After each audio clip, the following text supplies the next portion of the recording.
सफलता की नींव है माता पिता का आशीर्वाद।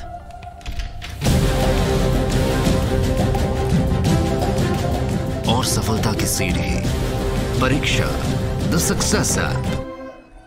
नमस्कार, स्वागत है सभी का एमपी परीक्षा के ऑफिशियल यूट्यूब चैनल पर। मैं अर्जुन गुप्ता आप सभी के लिए, क्योंकि शासन ने कुछ चुनौतियां खड़ी कर दी हैं। बीमारी है कोविड की, जिसकी वजह से हमारे यहाँ लॉकडाउन स्ट्रिक्ट है और उस संदर्भ में हम स्टूडियो तक नहीं पहुंच सकते। तो मैंने आपके लिए विचार किया था, कहा था कि कुछ प्लान करेंगे कि कैसे हो सकता है। तो एक रिकॉर्डेड क्लास हम लोग लेकर आए हैं और आप बिल्कुल देखिए। मैंने इसको प्री रिकॉर्ड कर लिया है, लेकिन अभी आपके सामने है व्यवस्थित वही बात है मध्य प्रदेश के बजट के संदर्भ में। तो मध्य प्रदेश के बजट के की पॉइंट्स, कैसे पढ़ना, क्या बिंदु इंपॉर्टेंट है, कितना पढ़ना है, उसको देखेंगे इस पीडीएफ के माध्यम से। क्या कहा मामा जी ने, प्रदेश के मुख्यमंत्री ने, प्रदेश के शिवराज सिंह चौहान जो हमारे सीएम हैं, उन्होंने कि भाई मध्य प्रदेश बजट 2021 के बारे में इनके विचार हैं कि सर्वे भवन्तु सुखिनः, सर्वे सन्तु निरामया, सर्वे भद्राणि पश्यन्तु मा कश्चित् दुर्भाग् भवेत्। अर्थात एक पंक्ति में मैं कहूं तो ये सभी को सुखित और संपन्न करने वाला बजट है। ये सभी के लिए हम कह सकते हैं महत्वपूर्ण है। सभी का वर्गों का ध्यान इस बजट के अंतर्गत रखा गया, जैसा वित्त मंत्री जगदीश देवड़ा के संदर्भ में है। तो यहां पर आप देखेंगे कि क्या क्या प्रमुख बिंदु हैं कि इनको पढ़ना है। अब ये तो आप पढ़ के एनालाइज करेंगे, पता चलेगा। चलिए बढ़ते हैं। तो यहां पर हम बिंदुओं की बात करें तो यहां पर मामा जी कह रहे हैं कि हमारी ऑफिशियल बातें हैं गवर्नमेंट के संदर्भ में जो हमें प्राप्त हुई है। हमारी सरकार का मानना है कि बजट मात्र आय व्यय का दस्तावेज नहीं, ये सरकार की सोच, नियत, निष्ठा, परिश्रम, समर्पण, इच्छा शक्ति तथा प्रदेश के सर्वांगीण विकास की व्याकुलता का प्रतिबिंब देखने के लिए मिलता है। अर्थात की सही बात है कि जब हमें आगे बढ़ना है, क्रमशः चलना है, तो हमें सही नियोजन करना होगा, प्लानिंग करनी होगी। और ऐसा ही बिंदु यहां पर ये कह रहे हैं, लेकिन ये बात हमारे काम की नहीं है, क्योंकि ये तो भाषण होते हैं। आगे देखते हैं। ये जगदीश देवड़ा जो वित्त मंत्री मध्य प्रदेश शासन, जिन्हें नहीं पता है कि कौन है, किन्होंने पेश किया, तो इस बिंदु को याद रखना। श्री जगदीश देवड़ा, जैसा मैंने अभी थोड़ी देर पहले कहा, जो फाइनेंस मिनिस्टर है, वित्त मंत्री जिनके द्वारा बजट पेश किया जाता है, उनकी बात है। आगे देखिए तो यहां पर ये कुछ इमेजेस यहां पर जो गवर्नमेंट ने दी है, इससे हम क्या समझ सकते हैं? इससे हम समझ सकते हैं कि यहां पर ये किसानों के संदर्भ में बात हो रही है, ये सिंचाई साधनों की बात हो रही है, ये पुलिस प्रशासन की बात हो रही है, ये सड़कों निर्माण की बात हो रही है ना, ये तकनीक की बात हो रही है, तकनीक की बात हो रही है, जो लोक सेवा जैसी सर्विसेज की बात हो रही है, और संवाद प्रत्यक्ष मुख्यमंत्री जो है जनता के बीच रख रहे हैं। ऐसा कुछ इस इमेज में शासन ने दिखाने का प्रयास किया। और अब हमारे मूल विषय शुरू होते हैं जो एग्जाम में पूछे जाएंगे। आत्मनिर्भरता की ओर बढ़ने मध्य प्रदेश के संदर्भ में 4 आधार स्तंभ रखे गए। तो ये पूरे इमेज को इंपॉर्टेंट रूप से ध्यान में रखना, बैठा के रखना कि भौतिक अधोसंरचना, शिक्षा एवं स्वास्थ्य, अर्थव्यवस्था एवं रोजगार और सुशासन, ये 4 पिलर्स हैं जिनके ऊपर 2021 मध्य प्रदेश बजट की आधारशिला रखी गई है। मिशन निर्माण, मिशन ग्रामोदय, मिशन नगरोदय। अब देखिए, न केवल नगरों के निर्माण से विकास होगा, अपितु गांवों के और इन्हीं के संदर्भ में भौतिक जो हमारा स्ट्रक्चर है, फिजिकल स्ट्रक्चर, सड़कों का बेहतर नियोजन हो, है ना, पानी की, जल की अच्छी व्यवस्था हो, बिजली की व्यवस्था हो, बेसिक्स जिनमें मध्य प्रदेश काफी अव्वल है। शिक्षा और स्वास्थ्य, तो ये एक चुनौतीपूर्ण है विषय जिनमें मध्य प्रदेश में निरंतर चुनौती अभी भी बनी हुई है परीक्षाओं के संदर्भ में। तो हेल्थ और एजुकेशन के संदर्भ में हम उसको देखें, जिसके अंतर्गत मिशन बोधि और मिशन निरामय रखा गया। ये फैक्चुअल्स याद रखने कि बजट में मिशन निरामय, मिशन बोधि किससे संबंधित है, कितने आधार स्तंभ 2021 के बजट में रखे गए, की पॉइंट्स याद रखना। ऐसे ही पूछा जा सकता है। अर्थव्यवस्था एवं रोजगार की बात करें जो आपको मिल नहीं रहा है, और उसके संदर्भ में मिशन अर्थ, मिशन दक्ष और मिशन स्वावलंबन। उधर मोदी साहब ने आत्मनिर्भर कह दिया, इधर इन्होंने स्वावलंबन कह दिया। यह आत्मनिर्भर मध्य प्रदेश का बजट है। अर्थव्यवस्था और रोजगार के इन तीनों बिंदुओं को भी याद रखेंगे। सुशासन की हम बात करें तो मिशन जन गण के संदर्भ में कि भाई जन और गण दोनों के सहयोग से सुशासन हो। और सुशासन दिवस भी याद रखा करो, 25 दिसंबर अटल बिहारी वाजपेयी का जन्मदिन के रूप में मनाया जाता है। आप बजट को देखें तो आत्मनिर्भर मध्य प्रदेश का जो बजट 2021 है, इसमें सुशासन को आधार स्तंभ बनाया गया। इसके प्रमुख लक्ष्यों की बात करें तो हम देखिए कि आमजन को नागरिक सेवाएं देना, नागरिक सेवाएं जैसे बैंकिंग भी हो सकती है, आपके जो लोक सेवा जैसी बातें हुई, या प्रशासन पुलिस के संदर्भ में बात हुई, स्वास्थ्य सेवाओं की बात हुई, शिक्षा की बात हो, इन पे पारदर्शिता सहजता के साथ में ये सब बिंदु यहां पर बात हो रही है। उसके बाद में परिचय कार्यक्रम के जरिए एक ही पोर्टल पर सभी नागरिक सेवाएं मिलेंगी। इंपॉर्टेंट है, नोट कर लो कॉपी में। ये क्या है कि किस कार्यक्रम के अंतर्गत एक ही पोर्टल पर सारी चीजें मिलेंगी, तो परिचय। किस कार्यक्रम के तहत बनेगा एकल नागरिक डेटाबेस, तो एकत्व। तो ये एकत्व और परिचय दोनों को याद रखना, ये इंपॉर्टेंट नोट कर लो। दूसरा महिला सशक्तिकरण, हम जो कि महिलाओं के संदर्भ में बलात्कार में मध्य प्रदेश नंबर 1 है पूरे भारत में, फिर भी महिला सशक्तिकरण का जो है बढ़ावा दिया जा रहा है, सरकार प्रयास कर रही है, जैसे यहां पर बजट में बात हुई। उसके लिए मुस्कान अभियान और सम्मान अभियान जारी रहेगा। तो सम्मान और मुस्कान ये किससे जुड़े अभियान है, तो ये महिला सशक्तिकरण से जुड़े अभियान है, याद रखेंगे। आगे मैं बात करता हूं, तो यहां पर देखिए अर्थव्यवस्था और रोजगार का क्या कह रहे हैं भैया मामा जी। अर्थव्यवस्था और रोजगार के संदर्भ में कि कृषि उत्पादकता और किसानों को उचित मूल्य दिलाने पर फोकस। मुख्यमंत्री फसल उपार्जन सहायता योजना प्रस्तावित है, तो प्रस्तावित बहुत सारी चीजें मध्य प्रदेश में। उद्योगों में निवेश को बढ़ावा देना। स्टार्ट और बिजनेस इन 30 डेज पर जोर कि भाई स्टार्ट और बिजनेस मतलब 30 दिन में अपना व्यापार शुरू करें, चले नहीं चले वो एक तरफ है, लेकिन यहां पर उस पर जोर गवर्नमेंट दे रही है। और गौवंश संवर्धन और एक जिला एक उत्पाद के संदर्भ में भी बात हो रही है। वोकल फॉर लोकल का आह्वान कर रहे हैं, वोकल फॉर लोकल।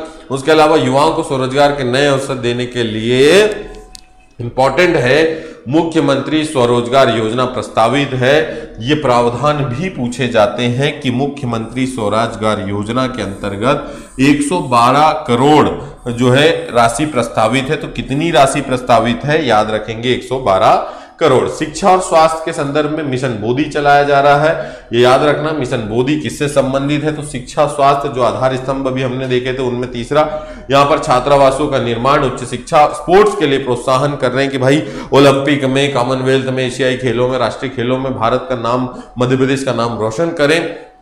मिशन निरामय, तो निरामय निरोग से जुड़ा हुआ बिंदु, तो बिल्कुल स्वास्थ्य सेवाओं, मेडिकल कॉलेज में सीटों की बढ़ोतरी, ज्यादा एडमिशन हो सके, ज्यादा लोग जो है डॉक्टर बन सके, उसके संदर्भ में मिशन निरामय चलाया जा रहा है। अब देखिए तो यहां पर जो भौतिक अधोसंरचना है मध्य प्रदेश बजट की, उसमें जो है मिशन निर्माण रखा गया है कि 2441 किलोमीटर की लंबी सड़कों का जाल फैलाया जाएगा, 65 नए पुल बनेंगे। और किस क्वालिटी के बनते हैं आप देखते ही हैं। 105 जो है आरओबी का निर्माण होगा, सिंचाई रकबा बढ़ेगा और 164 सिंचाई परियोजनाएं मध्य प्रदेश में प्रस्तावित हैं। ठीक है, उसके अलावा 33 लाख ग्रामीण घरों तक जो है जल जीवन मिशन पहुंचेगा। नल जल मतलब कि नल के माध्यम से हर घर में 33 लाख ग्रामीण परिवारों की बात हो रही है, तो ये बिंदु याद रखना है। इसके बाद मिशन ग्रामोदय आपको बहुत इंपॉर्टेंट है, ये दिमाग में बैठा के रखना है। मिशन ग्रामोदय की ग्रामीण आम आदमी को बढ़ाने पर बल, स्व सहायता समूह को प्रोत्साहन, स्वच्छ भारत, पीएम आवास और मनरेगा पर पूर्ण फोकस, ये सभी बिंदु मिशन ग्रामोदय के अंतर्गत रखे गए हैं। नगरोदय, तो भाई प्रदेश के शहरों को स्मार्ट सिटी में और बहुत सारी स्मार्ट सिटियां हैं उनको डेवलप करके बेहतर नागरिक सुविधाएं दी जाएगी, जो पहले से डेवलप है उनको और बेहतर करने का प्रस्ताव। अब ये राशि आपको याद रखनी है, इसीलिए इतना बोल्ड किया गया है। कुल विनियोग राशि और कुल शुद्ध व्यय, ठीक है, 2,41,375 करोड़ रुपए, ये फिगर पूछे जाते हैं सीधे के सीधे, दिमाग में बैठा के रखना। कुल शुद्ध व्यय की बात होगी तो 2,17,123 करोड़ रुपए का कुल शुद्ध व्यय देखने के लिए मिलेगा। इस बजट में कोई नवीन कर अध्यारोपित करने अथवा किसी भी कर दर बढ़ाने का प्रस्ताव नहीं है। ये ऑप्शन में घुमा के पूछा जा सकता है, क्या 2021 के बजट में कोई दर या कोई एक्स्ट्रा टैक्स लगाया गया है या किसी टैक्स की दर को बढ़ाया गया है। तो ये बिंदु आपको ध्यान रखना है कि भाई ना किसी भी कर को बढ़ाया गया है, ना किसी भी कर को जो है अलग से लगाने का यहां पर प्रावधान किया गया। तो इसके बाद अब बात करते हैं वित्त मंत्री क्या कहते हैं। तो वित्त मंत्री जो फाइनेंस मिनिस्टर है मध्य प्रदेश के, उन्होंने कहा यह बजट पूरे वित्तीय वर्ष के लिए धरोहर है जो हमारे दायित्वों का निरंतर बोध कराता रहेगा, मतलब कि लायबिलिटीज का हमें दायित्वों का बोध कराएगा। ये बजट प्रदेश में खुशनुमा माहौल दे, खुशी दे, स्फूर्ति दे, स्वस्थ मन को तन दे, ऊर्जा दे। इस मंगल कामना के साथ प्रदेश की जनता को समर्पित कर दिया इतना करोड़ का बजट। अब देखिए तो ये कुछ प्रावधान है, ये सीधी योजनाएं हैं, ये मैं पीडीएफ के माध्यम से आपको दूंगा जिन्हें कि आपको याद करना होगा, जिनमें अनुसूचित जनजाति कि सभी जो स्कीम है उनके लिए कितना फंड आरक्षित है, अनुसूचित जाति सरकारी प्राथमिक शालाएं, जल जीवन मिशन, स्थानीय निकायों को अनुदान, राष्ट्रीय ग्रामीण रोजगार मनरेगा, ये आपको मोस्ट इंपॉर्टेंट है, इसको याद रखना है ना। प्रधानमंत्री फसल बीमा योजना की राशि, आवास योजना की बांध संग्रहालय, ये सभी जो स्लाइड में, इस स्लाइड में ये बिंदु हैं, इन फिगर्स को, इंपॉर्टेंट्स को आप याद रखें जिसके अंतर्गत ये पूछा जा सकता है। सीधा प्रश्न आता है और बजट राशि पिछली बार भी एमपीपीएससी ने पूछा है, कांस्टेबल में तो अक्सर ऐसे डेटा के क्वेश्चनों को पूछा जाता है। उसके बाद में आप देखिए तो यहां पर 5HP के कृषि क्षेत्रों की बात हो रही है। तो ये कुछ डेटा जिसमें मध्याह्न भोजन कार्यक्रम, इंदिरा गांधी राष्ट्रीय वृद्धावस्था पेंशन में क्या पैसा दिया गया, चिकित्सा संवर्धन की बात हो रही है। तो ये सब डेटा है जिसके संदर्भ में पूरी सूची दी गई है। उसके अलावा यहां पर ये कुछ की पॉइंट्स जो है मध्य प्रदेश के बजट के अंतर्गत बात हो रही है। तो जिला सिविल अस्पतालों औषधालयों के लिए 1208 करोड़, ठीक है, उप स्वास्थ्य केंद्रों के लिए 481, पीएचई है ना। तो ये प्रमुख जिनको जो पैसा दिया गया, जैसे राष्ट्रीय स्वास्थ्य मिशन 3000 करोड़ के ऊपर, मुख्यमंत्री श्रमिक प्रसूति योजना, आयुष्मान भारत बहुत इंपॉर्टेंट है, आयुष्मान भारत 400 करोड़ मध्य प्रदेश के संदर्भ में, बहुउद्देशीय रोग नियंत्रण कार्यक्रम 276 करोड़, ठीक है। ये सभी चीजें जो है, ये फिगर्स आपको सूची याद करनी होगी। तो ये एक पूरी सूची हमने यहां पर दी है राज्य सरकार द्वारा, मुख्यमंत्री और क्या क्या प्रावधान किए गए। इसके अलावा कोविड काल में जो क्या कीर्तिमान मध्य प्रदेश ने रचा, अब वो रचा नहीं रचा वो आप तय करें, लेकिन यहां पर हम देखें कि प्रदेश के अन्नदाताओं ने कोविड काल की विपरीत परिस्थितियों में रिकॉर्ड उत्पादन किया और राज्य सरकार ने 15,81,000 किसानों से 1.29 करोड़ मीट्रिक टन गेहूं का उत्पादन किया। निश्चित ही शीर्ष गेहूं उत्पादक राज्यों में हमारा भारत में मध्य प्रदेश आता है। किसानों को इसका 24,833 करोड़ रुपए का भुगतान किया गया। खरीफ विपणन की बात हो, चना सरसों मसूर खरीदी की बात हो, तो काफी अच्छा एग्रीकल्चर, ऐसा मध्य प्रदेश का बजट कहता है कि हमारे लिए कोविड के दौरान भी किसानों का उत्पादन बना रहा और प्रदेश सरकार ने किसानों को उसकी राशि अच्छी खासी दी कोविड के दौरान भी। नेक्स्ट है तो अन्नदाता की हर दुविधा दूर, क्यों? क्योंकि फसल बीमा की राशि का भुगतान किया गया, प्रीमियम आना 18,38,000 किसानों को 3,262 करोड़ रुपए की राशि मिली, ठीक है। उसके बाद में ये 19-20 की तुलना के संदर्भ में भी आपको ध्यान में रखना है। आत्मनिर्भर मध्य प्रदेश में सशक्त किसान के अंतर्गत मुख्यमंत्री किसान कल्याण योजना क्या कहती है ये योजना कि प्रदेश के 57,50,000 किसान, ये फिगर याद रखना, कितने किसान इससे लाभान्वित हैं ये पूछा गया, तो 57,50,000 किसान जो है इससे लाभान्वित किए गए हैं। इसके अतिरिक्त यहां पर कृषि कार्यों को सस्ती दरों पर 25 लाख किसानों को किसान क्रेडिट कार्ड जो है आपको दिया जाता है, जिसके अंतर्गत 25 लाख तक के ऋण की उपलब्धता सुनिश्चित की गई है। साथ ही साथ कृषि के क्षेत्रों के अलावा हम देखें तो वन जो है, वनों के क्षेत्रों पर भी अच्छा खासा बजट दिया गया है। वन के संदर्भ में जो है इसको भी आप देख सकते हैं, नागरिक आपूर्ति की हम बात करते हैं और शेष बिंदुओं के अंतर्गत राष्ट्रीय ग्रामीण आजीविका मिशन तक की स्थिति में आपको बताता हूं कि राष्ट्रीय ग्रामीण आजीविका मिशन इस योजना के अंतर्गत वर्ष 2020 3,80,000 परिवार को 33,000 जो है महिला स्व सहायता समूह से जोड़ा जा चुका है।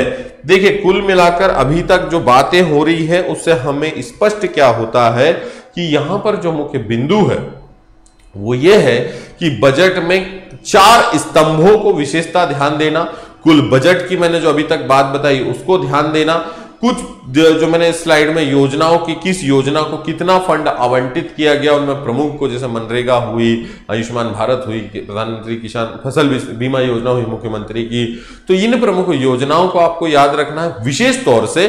और साथ ही साथ आगे वन हो, रोजगार हो, स्वास्थ्य हो, शिक्षा हो, इनके संदर्भ में जो डेटा दिया गया है इसको हम यहां पर देखते जा रहे हैं। तो एक बार मैं फिर से यहां पर बात बता रहा हूं गरीबी रेखा की, और उसके अलावा खाद्य आपूर्ति उपभोक्ता संरक्षण विभाग के अंतर्गत, तो ये सभी बिंदु जो है मध्य प्रदेश के बजट के संदर्भ में आप इसको ध्यान रखें।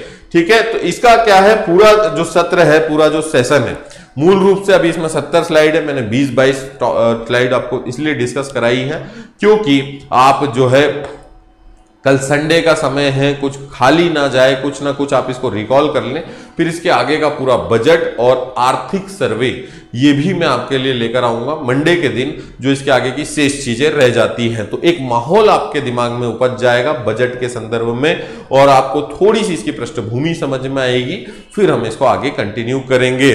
ठीक है, तो ये अभी इसका पार्ट 1 ही है, इसके बाद में इसको मैं आगे पूरा कंटिन्यू कराऊंगा। लंबा सेशन चलेगा, इतनी जल्दी नहीं हो सकता। एक ओवरव्यू मैंने बताया कि 4 स्तंभों की बात की, मध्य प्रदेश शासन की बात की, तो सभी लोग इसको वीडियो को ध्यान से नोट भी करते जाना जब भी आप देख रहे हैं, साथ में इसको आप कंपाइलेशन अपना नोट में करते जाना, है ना। उसके बाद इसका जो अगला टॉपिक है जिसके अंतर्गत आर्थिक सर्वे की हम बात करेंगे, और इसके आगे का जो पूरा बिंदु है लंबा, उसको हम देखेंगे। मूल स्वरूप को हमने समझ लिया। अब संडे की शुभकामनाएं, धन्यवाद बहुत बहुत। चैनल को लाइक करें, वीडियो को लाइक करें, चैनल को सब्सक्राइब करें। धन्यवाद, जय हिंद।